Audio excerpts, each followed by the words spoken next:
My name is Owiri Angelo De Orubo. I am the County Education Director.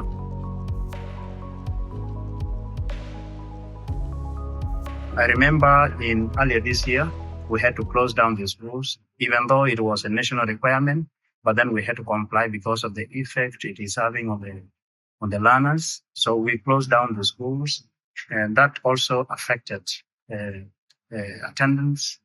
And we also noticed that in most of our communities, there has been massive displacement of the parents and the children alike, thereby also closing down the schools.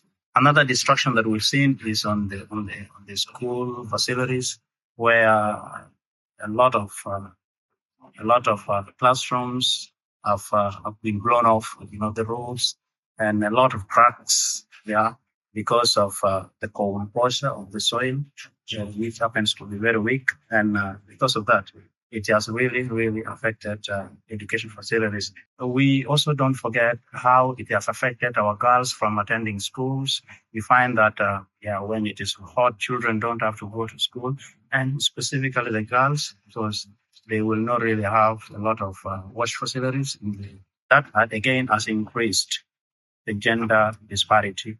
Again, because of heat during the closure of schools, we noted a few number of GBV cases and early child marriage, child labor, and a lot of other things related to gender.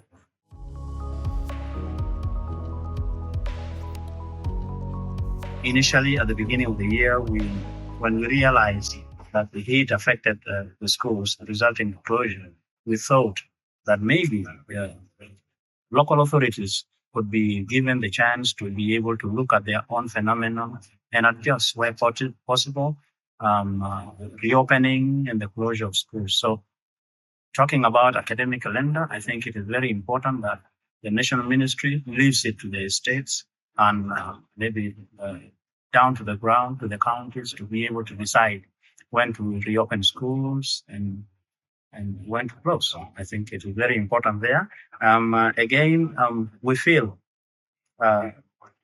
classroom ventilators should really be improved. I think we need to look at the infrastructure that we put in the schools. I think schools need to be supported with the school feeding, and to some extent, where sustainability matters, maybe we can come up with initiatives of school gardening, where schools will be able to farm, even if it is on a small scale, but it is enough to support the learners